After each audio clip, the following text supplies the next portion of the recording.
Yan, magandang umaga, mapagpalang umaga po sa lahat. Kami po ay may serve ngayon, alas 8. Kaya habang wala pa yung oras namin, ay mayroon po akong i-interviewin na isang poging altar server. At ito'y matagal na rin po sa paglilingkuran, kaya ipakikilala ko po sa inyo ngayon din. Ito si Kuya. Kuya, ano pangalan mo? Ah, ako po si Prince Harry, mula po sa pamayanan ng Lipis. Gaano ka nakatagal sa paglilingkuran? Ano po, lagpas 2 years na po. 2 years na.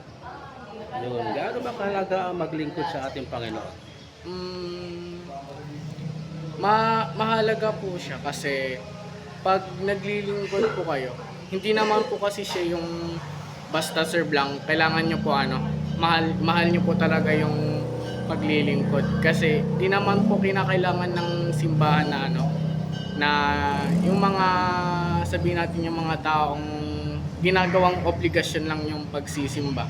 Kasi minsan yun po yung naano sa mga tao ngayon na ginagawang obligasyon po yung simba, hindi po nila na iisa puso Sa buhay. opo Kailangan sa buhay, Opo. maglilingkod.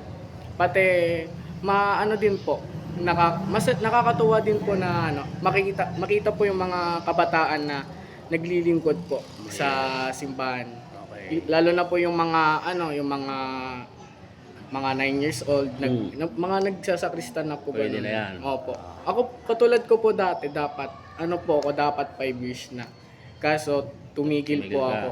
Ano pa lang po ako noon, mga grade 4. Grade 4 po ako. Malit-lit pa Mga po ilang ako taon nun. ang tinigil mo?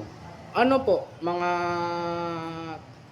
Ganun. Oh, tatlong ganun. taon kasi grade 7 na po ako nagsimula. So, yan. Saan ang school mo? Dito Sa pa? po, sa Binangonan Catholic College. Dito sa BCC natin, So, yan. Pwede mo silang anyayahan yung mga makapanood sa atin bilang isang altar server din. Sige, anyayahan mo sila. Magsakrista na kayo kasi masaya sa totoo lang. Hindi yun hindi lang siya puro dasal, puro serve at puro worship. Madami din kaming activities katulad kapag example na sa piyesta. Sa piyesta, masayang activity yan. Masaya. Kasi makapag-procession kayo, tapos makipagbasaan pa kayo dun. Wow. Oo. Masaya yun. Tapos, din, sa gawaing youth, yung sakristan, naka-under siya sa, youth ministry. So, ibig sabihin, makakasali din kayo sa mga youth activities. Yes. Katulad ng DYSF, BYBSF, tapos madami pang klaseng event.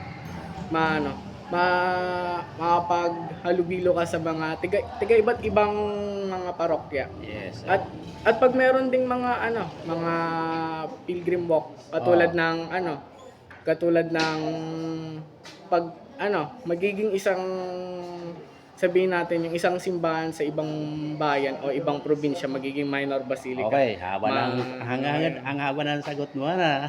Marami kang kwento. Ayan. So, na-invite mo na sila. Opo. Okay, salamat kuya. Ano ba mga? Prinsari po. Binsare. Prinsari po. Akala ko Vincent ka. Hindi po. Prinsare. Opo. Yes, kuya Prinsare po, nag-invite para maging altar server din. Nawa po kayo ma-inspire sa aming paglilingkuran. At hapit na po kayo. Pwede po tayo maglingkod. Saan po kayong parokya naroon? Kayo po ay pwede maglingkod.